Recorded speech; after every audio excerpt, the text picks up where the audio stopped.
Buenos días, amados hermanos, que el Señor les bendiga en esta hora. Vamos a dar el mensaje del día de hoy, ¿verdad? Recordando que estamos hablando del libro del Apocalipsis, ¿eh? Y estamos en el capítulo 12. También les recuerdo que estamos en la cuenta de Facebook y YouTube, ¿verdad?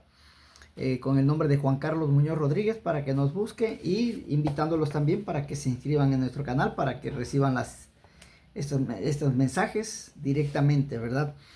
Y al momento. Ahora bien, hoy es domingo 10 de mayo. Hoy aquí en México, como en algunos países también, se celebra, ¿verdad? El Día de las Madres. Felicidades pues a todas las madres del mundo entero, ¿verdad? Del mundo entero. Aquellas mujeres valerosas, ¿verdad? Y las que no son mamás, pues también felicidades por ser mujeres. Por ser mujeres, porque son verdaderamente especiales ustedes las mujeres para nosotros los hombres, ¿sí? Y en el caso de las madres, pues también son de gran fortaleza para nosotros. Pues bien, vamos a hablar acerca del mensaje del día de hoy. Estamos hablando acerca de la mujer, ¿verdad?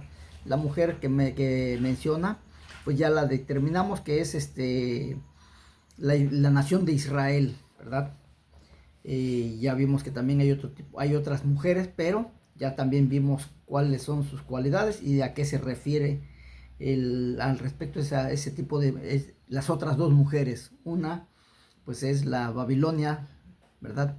La ramera, la Babilonia moderna, que es la Iglesia Católica, y manejada por el Papa, ¿verdad? El Vaticano. Y la otra mujer que menciona las Sagradas Escrituras, pues es la esposa del Cordero, ¿verdad? O sea, la iglesia, están plenamente identificadas, o sea, no hay vuelta de hoja, ¿sí? Las Sagradas Escrituras son claras y precisas. Ahora bien, hablando de Israel, que es la mujer con la cual está llevando a cabo esta semblanza, dice, pues iba a tener un hijo, dice, y el dragón, ¿verdad? Satanás estaba listo para matarlo, pero sin embargo, pues no pudo, ¿verdad? Entonces, el versículo 6 nos dice, y la mujer huyó al desierto, donde tiene lugar preparado por Dios, para que allí la sustenten por 1260 días. Vamos, en el versículo anterior hacía referencia a la ascensión del Señor Jesucristo, o sea, el versículo 5. La ascensión del Señor Jesucristo al cielo, un hecho por demás histórico que tuvo lugar hace casi 2000 años. Ahora, Juan es trasladado al futuro, en donde ve nuevamente a la nación de Israel bajo la figura de una mujer huyendo al desierto. Y es evidente que ante el fracaso del dragón para destruir al hijo varón de la mujer, ahora va a intentar acabar con ella. Ya que no pudo con el hijo, pues ahora va con la mujer, con la madre, con el pueblo de Israel, ¿sí? Va nuevamente a la nación de Israel bajo la figura de una mujer huyendo al desierto. Y es evidente que ante el fracaso del dragón para destruir al hijo varón de la mujer, ahora va a intentar acabar con ella, sabiendo que Dios todavía tiene importantes planes para ella en el futuro. Ojo, Dios no ha desechado a Israel, ¿eh? Hay algunos loquitos por ahí que andan diciendo que Dios ya desechó a Israel. No es cierto. La Biblia no nos dice eso, nos dice todo lo contrario.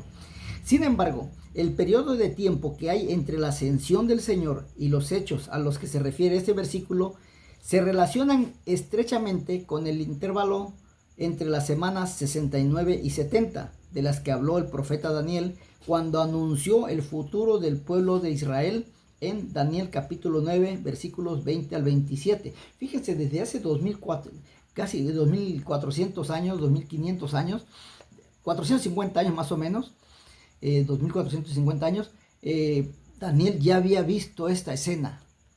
Qué maravilloso, ¿verdad? Este extenso periodo que ya casi abarca más de 2000 años, que ha sido caracterizado por el rechazo de Israel a su Mesías, lo que dio lugar a la formación de la iglesia. O sea, si el pueblo de Israel no hubiera rechazado a su Mesías, la iglesia no existiera. Pero como el pueblo de Israel rechazó a su Mesías, entonces los que sí le aceptaron, los consideró la iglesia. Y ahora los judíos que aceptaran al Mesías y los gentiles que aceptaran al Mesías iban a ser considerados como la iglesia, un pueblo nuevo, ¿sí? El nuevo pueblo de Dios de carácter fundamentalmente gentil, o sea, son más gentiles que judíos la iglesia, los que podemos ser considerados como la iglesia. Pero esto no quiere decir que Dios ha olvidado las promesas que durante todo el Antiguo Testamento había hecho a Israel por medio de sus profetas, anunciando un tiempo final de restauración y bendición. Pues es otra promesa que Dios le ha hecho a ellos, porque el mismo apóstol Pablo habló de ellos diciendo, o sea, habló de ellos reconociendo por un lado la incredulidad de Israel, pero volviéndose a hacer eco de lo dicho por los profetas de la antigüedad. O sea, sí, rechazaron a su Mesías, pero sigue habiendo promesas para ellos. Romanos 11, del 25 al 27 dice, porque no quiero, hermanos, que ignoréis este misterio, para que no seáis arrogantes en cuanto a vosotros mismos, que ha acontecido a Israel endurecimiento en parte, hasta que haya entrado la plenitud de los gentiles. Y luego todo Israel será salvo. Como está escrito, vendrá de Sión el libertador, que apartará de Jacob la impiedad, y este será mi pacto con ellos cuando yo quite sus pecados. Esto lo dice el apóstol San Pablo. Notemos aquí que Pablo afirma que habrá un tiempo en que Israel será salvo y sus pecados perdonados. Pero esto no ocurrirá hasta después que haya terminado el tiempo de la plenitud de los gentiles. Y en el contexto de la carta a los romanos, vemos con claridad que el tiempo de los gentiles comenzó cuando Israel fue derrotado por Babilonia y comenzaron a regirlo 4 reinos mundiales encabezados por Babilonia, medos persas, Grecia y Roma, sucesivamente hasta este mismo instante. Y de ese tiempo los gentiles acabarán con la venida de Cristo por su iglesia en el arrebatamiento o rapto, ¿sí? O sea, desde que el Nabucodonosor, ya con Daniel, levantó esa imagen, desde ahí comenzó el nuevo orden mundial. Dios le dijo al pueblo de Israel, te voy a hacer a un ladito, te voy a hacer a un lado, para darle entrada al tiempo de los gentiles. Entonces, el tiempo de los gentiles comienza desde que Israel cae cautivo en Babilonia, ¿sí? Y de ahí y los gentiles son los que gobiernan al mundo, ¿sí?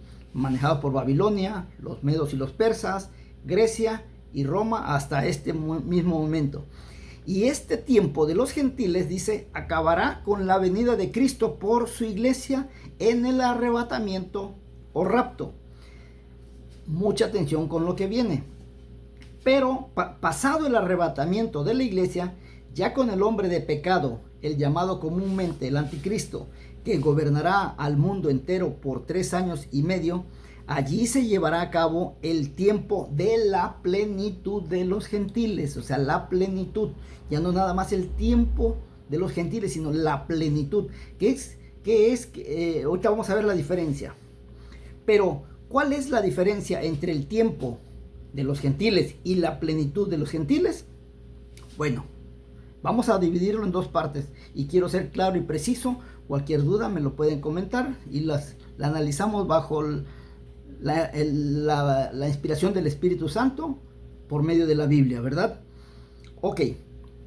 Durante el tiempo de los gentiles, oigan bien, desde que empezó con Babilonia hasta cuando venga el anticristo, ¿sí? Se presenta el anticristo y la iglesia sea arrebatada, ¿sí?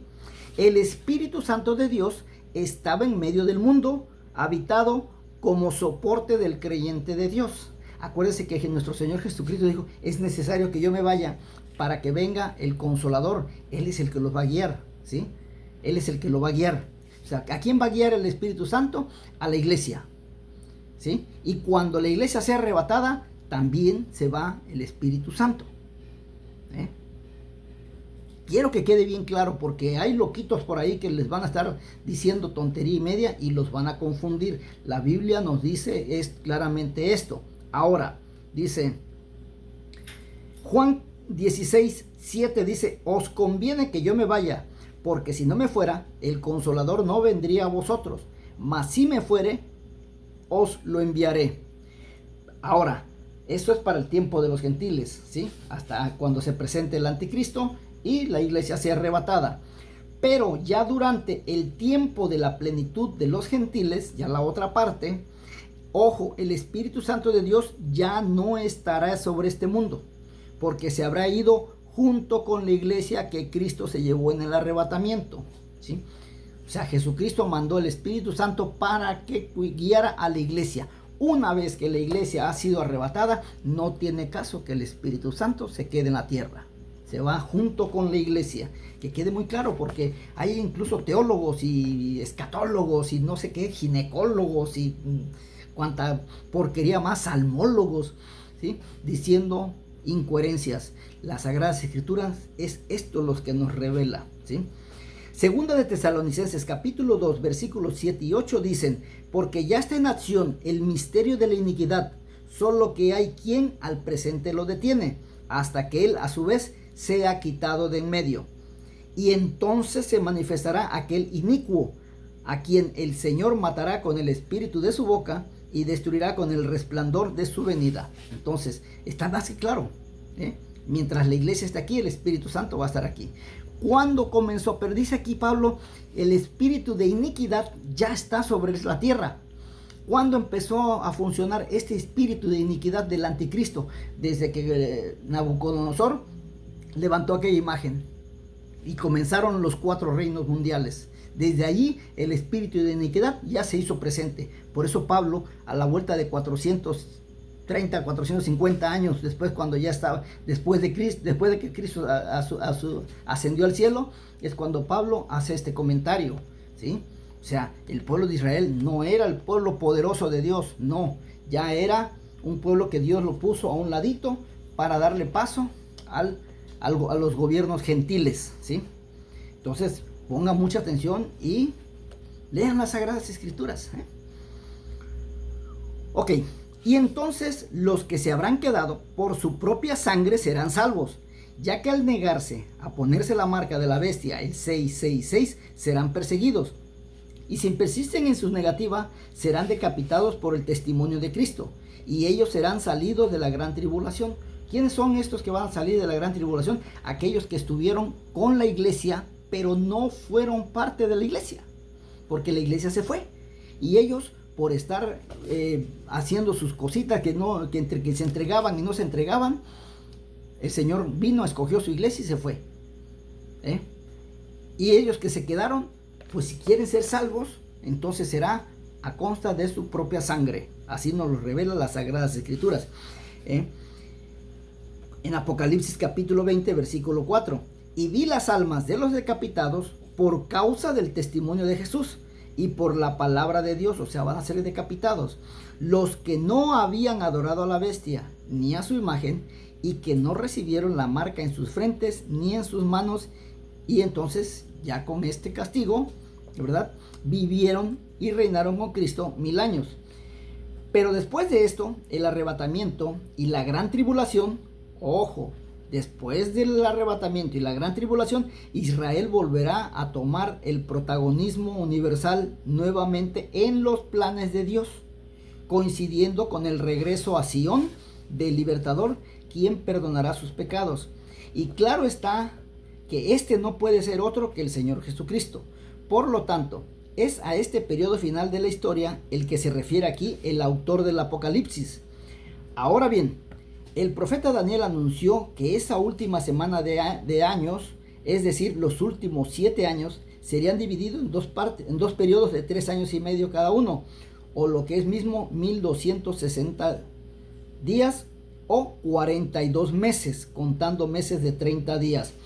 Al final de la primera mitad aparecerá el ser terrible descrito como el desolador, que hará cesar el sacrificio y la ofrenda, y traerá durante los últimos 3 años y medio un tiempo de desolación contra Israel.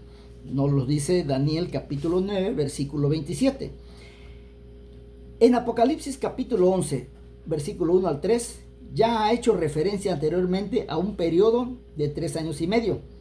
En esta ocasión vimos que el templo de Jerusalén volvía a estar en pie y que 2 testigos de Dios daban testimonio allí durante 1260 días, a lo que es lo mismo 3 años y medio. Pero al acabar ese periodo, la bestia que sube del abismo hace guerra contra ellos y los mata. Apocalipsis capítulo 11, versículo 7. ¿Sí? Es seguramente en este momento, amados hermanos, cuando comienzan los 3 años y medio últimos de la gran tribulación, que son descritos ahora en nuestro pasaje. Y con esto coinciden otros muchos textos del Antiguo Testamento que revelan que la nación de Israel enfrentará días muy difíciles, ¿sí? Difíciles en gran extremo, pero al acabar ese periodo, la bestia que sube del abismo hace guerra con ellos y los mata. Apocalipsis, es seguramente, dice, en este momento cuando comiencen los 3 años y medio últimos de la gran tribulación, que son descritos en nuestro pasaje. Y esto coincide con otros textos del Antiguo Testamento que revelan que la nación de Israel enfrentará días muy difíciles antes de ser bendecida por Jehová. Esto lo tenemos registrado en Daniel 7, 23 al 27, Jeremías 30 del 7 al 9 y Ezequiel 20 del 33 al 38. A esto hay que sumar el propio testimonio del Señor Jesucristo, que describió estos días como una gran tribulación, cual no la ha habido desde el principio del mundo hasta ahora, ni la habrá. Recuerden que nuestro Señor Jesucristo ya había advertido acerca de esto, en Mateo capítulo 24, versículo 21. Sin embargo, durante todo este tiempo final de angustia para Israel, Dios mismo seguirá preservando a su pueblo. O sea, sí es cierto, lo hizo a un lado, pero no lo desechó, como hay algunos insensatos que no los dicen, ¿verdad? Ya el pueblo de Israel, ya Dios ya lo hizo a un lado porque escogió a la iglesia. No. Dios hizo a un ladito al pueblo de Israel para darle paso a los gentiles y crear un grupo nuevo que se iba a llamar iglesia.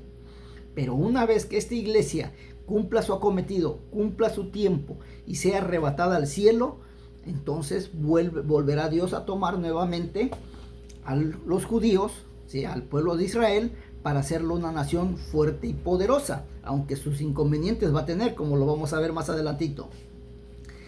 Sin embargo, durante todo este tiempo final de angustia para Israel, Dios mismo seguirá, dice, preservando a su pueblo. Veamos lo que dice nuestro texto. Y la mujer huyó al desierto, donde tiene lugar preparado por Dios. En alusión al desierto, traería muchos recuerdos a los israelitas. Por ejemplo, por un lado, fueron protegidos y guiados por Dios en el desierto durante 40 años, después de que salieron de Egipto. Esto lo tenemos registrado en el libro de Deuteronomio, capítulo 2, versículo 7 y capítulo 29, versículo 5. Por otro lado, también fue el lugar en donde fueron probados y disciplinados. En el desierto fueron probados y fueron disciplinados. Deuteronomio capítulo 8, versículo 2. Por otra fuente, fue en el desierto donde Juan el Bautista llamó al pueblo de Israel para prepararse ante la inminente llegada de su Mesías. Esto lo tenemos registrado en Mateo capítulo 3, versículo 1 al 3.